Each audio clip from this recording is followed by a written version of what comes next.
Alléluia. Dis avec moi la gloire de la seconde maison. Dis avec moi la gloire de la seconde maison. Amen. Est-ce qu'on peut s'asseoir? Écoute très bien ce message, écoute cette parole. Ta guérison viendra de l'écoute de ce message. Alléluia. Ta guérison viendra de l'écoute de cette parole. Amen. Vous savez, si Bartimée n'avait pas entendu parler de Jésus-Christ, Bartimée n'allait jamais chercher Jésus-Christ. Amen. C'est parce qu'il a entendu qu'il a cherché. Amen. Voilà. Donc parfois, on ne se lève pas pour attendre l'exaucement parce qu'on n'a pas entendu. La foi vient de ce qu'on entend. Il faut prendre la peine d'écouter le message, d'écouter la parole, et tu verras que si tu es malade, tu seras guéri. Alléluia. Voilà, c'est la parole qui fait. La Bible dit que au commencement, Dieu créa les cieux et la terre. Et dans le livre de Jean, il dit au commencement était la parole. Donc tout a été créé par la parole. Dieu même, il est la parole. Alléluia. Voilà, donc celui qui méprise la parole, c'est Dieu qui le méprise. Celui qui n'écoute pas la parole, c'est Dieu qui n'écoute pas. Est-ce que quelqu'un me suit? Quand Jésus est venu, il ne faisait que dire que les pharisiens, les scribes ne l'écoutaient pas, donc ils n'écoutent pas Dieu. Amen. Jésus mettait beaucoup l'accent sur la parole. Est-ce qu'on me suit? C'est pourquoi aujourd'hui, écoutez-moi très bien, si vous méprisez la parole de Dieu, vous serez inefficace dans la vie chrétienne. Si vous méprisez la parole de Dieu, vous ne ferez pas d'exploit avec Dieu. Si vous méprisez la parole de Dieu, il y a des choses que vous ne pouvez pas accomplir alors que vous étiez à mesure d'accomplir ces choses-là. Amen. Est-ce que quelqu'un me suit? Quelqu'un me comprend très bien? Alléluia. Voyez-vous par exemple des personnes qui sont des prophètes. Un prophète, quelqu'un dit les prophètes, mais il ne connaît pas la parole. Il ne connaît pas la parole. Il prophétise sur la base de quoi? Il donne des révélations sur la base de quoi? Parce qu'il ne connaît pas les Écritures. Il ne connaît pas le sens des Écritures. Il ne connaît pas la révélation qui est contenue dans la parole. Alléluia. Donc, comment est-ce qu'il va donner une révélation? Amen. Bon, il ne sait pas, selon les Écritures, si quelqu'un peut divorcer ou pas. Lui, il ne sait pas. Est-ce que vous me suivez? C'est quand les révélations va venir donner à quelqu'un par rapport à son mariage ou par rapport à son divorce. Ce qu'il va dire, il va le dire par émotion. Alléluia. Amen. Ce qu'il va dire, il va le dire comme ça. Parce que si on lui demande, il ne peut pas répondre. Est-ce que vous suivez bien? Comprenez la parole. Écoutez la parole. Et vous verrez que vous allez exceller dans la foi. Amen. Dis bien Amen encore. Amen. La gloire de la seconde maison, c'est de cela qu'on va parler ce soir. Alléluia. Quand on parle de la gloire de la seconde maison, cela évoque la restauration. Dis avec moi la restauration. La restauration. Si on parle de restauration, ça veut dire qu'il y a une dégradation. Yes. Ça veut dire qu'il y a eu mort. Ça veut dire qu'il y a eu destruction. Alléluia. Yes. Ce soir, la vie de quelqu'un sera restaurée. Amen. La vie d'une personne sera restaurée. Dis Amen. Amen. Je vais dire à quelqu'un que ce qui arrive est plus glorieux que ce qui est passé. Amen. Le Seigneur me dit de le dire parce qu'il y a des gens qui sont accrochés à leur passé. Il y a des gens qui sont accrochés à une gloire qu'ils ont eu à connaître. Il y a des gens qui sont accrochés à de l'argent qu'ils ont eu. Alléluia. Moi avant j'avais de l'argent, moi avant j'avais ceci, moi avant j'avais cela. Je suis venu ce soir te dire que ce que tu auras n'a rien à voir avec ce que tu as eu. Amen. Donc on avait les bizarres. Amen. Ce que tu auras n'a rien à voir. Pendant que je suis en train de parler, il y a quelqu'un qui, quand il quittait son pays, précisément la Côte d'Ivoire, alléluia, il avait beaucoup de choses. Amen. Mais on l'a mis dans un plan pendant qu'il venait au Maroc. Ce qu'on lui a dit, c'est pas ce qu'il a trouvé sur place. Amen. Écoutez-moi très bien.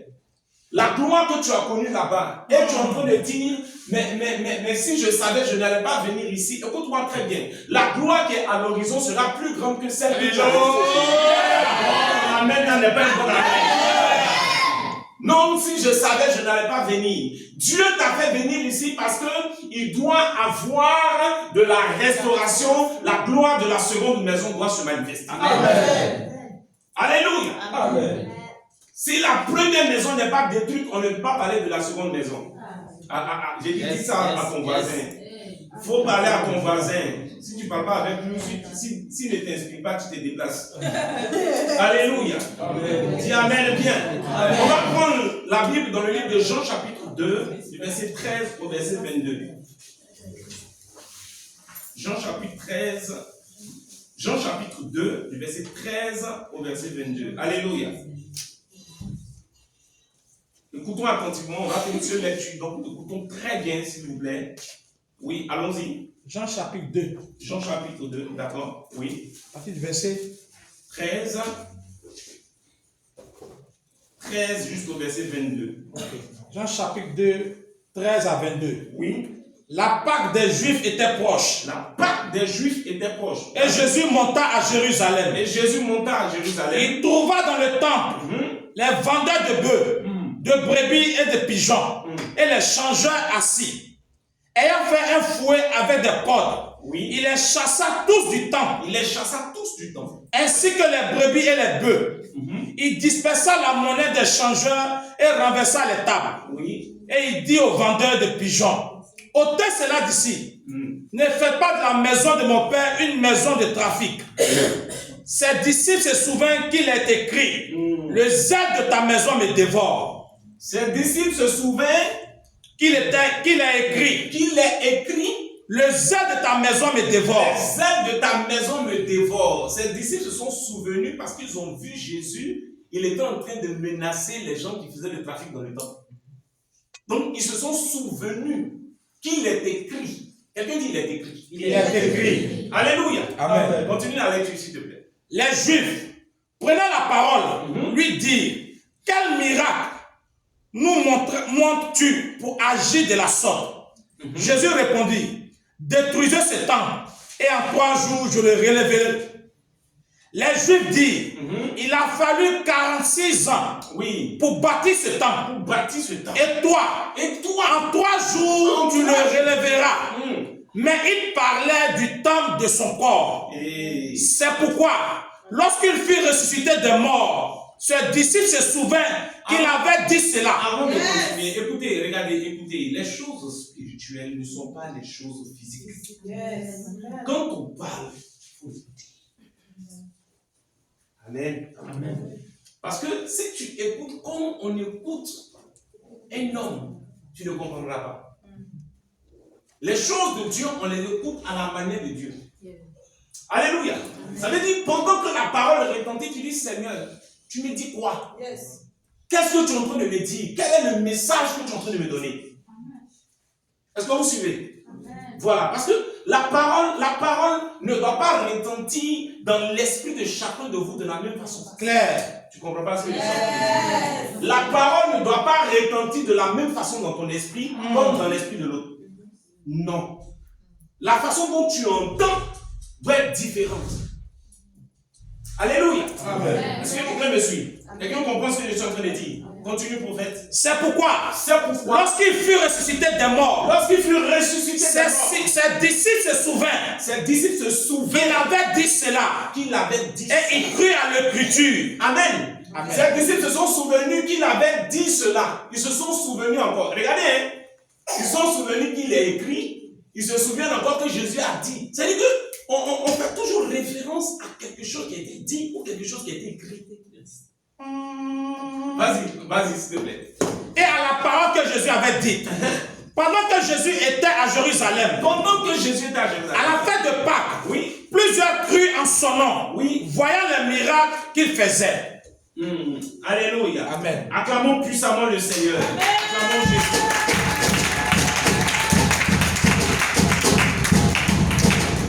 Amen. Amen. Je t'ai en train de dire tout à l'heure que les disciples se sont souvenus qu'il est écrit que le zèle de ta maison me dévore. Parce qu'ils ont vu Jésus dans le temple en train de chasser les trafiquants, les vendeurs de bœufs, les vendeurs de pigeons, voilà, tous ceux qui étaient là, il a renversé la table. Ils étaient tellement émerveillés parce qu'ils se souvenaient que dans les Écritures, il est mentionné, le zèle de ta maison me dévore. Ce qui veut dire que leur maître Jésus ne faisait que ce qui est écrit. Tant qu'une chose n'est pas écrite, Jésus, lui, ne fait pas ça. Tout ce que Jésus faisait, c'était l'accomplissement de ce qui était écrit. Yes. Est-ce que vous comprenez? C'est pourquoi la Bible dit, il se souvient qu'il est écrit. Le zèle de ta maison me dévore. Donc, ils sont en train de regarder Jésus faire ce qui est écrit. Ça veut dire, aucune des actions que Jésus a posées n'est une action faite comme ça. Toutes les actions qu'il a posées sont des actions de l'accomplissement des Écritures. Amen. Alléluia. Amen. Voici pourquoi, quand quelque chose doit arriver dans ta vie, quand quelque chose doit arriver dans ton existence, qu'est-ce que Dieu fait? Dieu permet qu'il y ait une prophétie, Dieu permet qu'il y ait une révélation, Dieu permet qu'il y ait quelque chose de spirituel afin que cela soit mis également par écrit. Amen. Une chose doit être écrite d'abord, une chose doit être dite d'abord pour qu'elle puisse venir à l'accomplissement. Amen. Tu ne comprends pas ce que je suis en train de dire? Amen. Alléluia. Amen. Il faut qu'il y ait une prophétie te concernant. Cette prophétie peut venir de quelqu'un. Cette prophétie peut aussi venir de toi-même. Ça veut dire, cette prophétie, Dieu peut te la dire toi-même. Est-ce qu'on me suit très bien? Ça veut dire, il te dit une parole qui te concerne. Mais pendant qu'il te dit cette parole, le moment n'est pas encore arrivé. Est-ce que vous suivez? Mais quand il te dit, c'est pourquoi, écoutez-moi très bien, vous à qui Dieu révèle des choses et vous n'écrivez pas, vous ratez beaucoup de choses.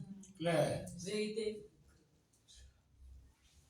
Parce que dans la dimension de l'esprit, on accomplit ce qui est écrit. Quand il te parle, tu n'écris pas. Quand Dieu te dit quelque chose, tu n'écris pas. Écoute-moi bien, si ces personnes qui étaient inspirées par l'Esprit de Dieu n'avaient pas écrit ce qu'ils ont écrit, où aurais-tu la Bible aujourd'hui? Tu allais avoir la Bible là. C'est parce que des gens ont été inspirés, ont parlé de la part de Dieu. Et d'autres ont fait quoi? Quand Dieu dit quelque chose te concernant, il faut écrire. Yes. Et quand quelqu'un aussi dit quelque chose te concernant, que tu une prophétie, une révélation, écris. Dis à ton voisin, écrivons. Alléluia. Écrivons. C'est ce qu'on écrit qui va s'accomplir. Yes. Alléluia. C'est pourquoi je suis là aujourd'hui pour dire à quelqu'un que ce que tu as vu, ce que Dieu t'a montré, va s'accomplir. Je suis en train de dire, cela est déjà écrit. Yes. Cela est déjà mentionné. Comme c'est mentionné quelque part dans les cieux, ça va s'accomplir. Lui n'est pas un menteur. Alléluia. Amen. Il n'est pas un menteur. C'est pourquoi il a permis que tout soit d'abord mentionné. Tout soit d'abord écrit avant qu'il vienne. Donc quand il arrive, il ne fait qu'accomplir ce qui est écrit. Yes.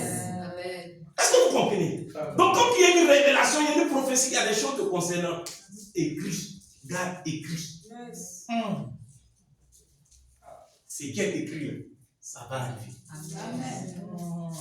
Ce qui est écrit, ça va arriver. Écoutez bien ce que je suis en train de dire. Ce qui est écrit, ça va arriver. Vous savez, parfois, quand on ne voit pas ce qu'on croit, ce qu'on pense arriver, on commence à perdre courage. On commence à se dire, mais attends, mais est-ce que ce que j'ai vu là, et puis parfois, écoutez-moi très bien, quelqu'un me dit pas. Certains veulent aider la prophétie. Certains veulent aider Dieu. Certains veulent permettre à la prophétie de s'accomplir. On n'aide pas la prophétie. Lorsque la prophétie est annoncée, lorsque la révélation est donnée, c'est Dieu qui orchestre les choses. Amen. On ne force pas. Alléluia. On ne force pas. En fait, quand tu forces, c'est là que la patience te quitte. Quand tu forces, c'est là que tu n'as plus de force. Quand tu forces, c'est là que tu te poses des questions. C'est là que tu passes des nuits blanches. C'est là maintenant que tu commences à chercher tous les prophètes de la ville. Est-ce que vous suivez ce que j'ai dit? Dis à ton voisin, ne force pas. Ne force pas. C'est une prophétie dont le temps est fixé. Elle s'accomplira certainement. Je suis en train de dire à quelqu'un, ce mariage que tu as vu va s'accomplir certainement. Donc, me dire amen, mon père. Le miracle que tu as vu, la gloire que tu as vu, tout ce que tu as vu va s'accomplir. Alléluia. Amen. Alléluia. Amen. Ne perdez pas de vue ce que Dieu vous a dit. Yes. Ne perdez pas de vue ce que vous avez reçu de la part de l'Éternel. Ne perdez pas de vue ce que Dieu a dit au travers de quelqu'un vous concernant. Alléluia. Amen. Ne perdez pas de vue. Parce que la gloire de la seconde maison, elle est plus grande que la première. Amen. Amen. Alléluia. Amen. Dis amen très fort. Amen. Je disais tout à l'heure que s'il y a seconde maison, ça veut dire qu'il y a une première maison, mais la première maison a été détruite, n'est-ce pas? Yes. Alléluia. Mais suivez-moi très bien. Pour que la première maison soit détruite, là, regardez ce que Jésus dit. Il dit quoi? Détruisez. Détruisez le temple. Et en 3 jours, je ferai quoi? Vous ne remarquez pas dans la phrase. Alléluia. Amen. Alléluia. Amen. Détruisez. Et en 3 jours, je le rebâtis. Pour détruire ton projet, pour détruire ce que tu entreprends, pour détruire tes finances, pour détruire ta maison, pour détruire tes affaires, pour détruire ce qui te concerne. Hein? Dieu fait rentrer en scène tes détracteurs. Tu comprends pas? Mais pour rebâtir, il a besoin de personne. Tu comprends pas? C'est lui qui rebâtit. Mais pour détruire, il a besoin de l'aide de quelqu'un. C'est pourquoi le Seigneur nous dit d'aimer nos ennemis. Il de prier pour ceux qui nous persécutent. Ils sont là pour ça. Est-ce que vous suivez bien? Ça veut dire qu'il y a des gens, s'ils ne sont pas là, la prophétie ne va jamais se réaliser. S'ils ne sont pas là, la prophétie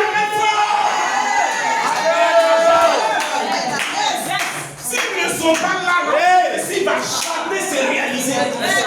Jamais. Je te dis quelque chose. C'est fort. Pour que ce soit détruit, il faut des gens. Yes. Mais pour rebâtir, il a besoin de personnes. Il dit je le relèverai. Il n'a pas dit on va rebâtir ensemble. On va relever le temple ensemble. Mais pour détruire là, détruisons et détruisez-vous. Venez. Il a besoin d'eux pour détruire.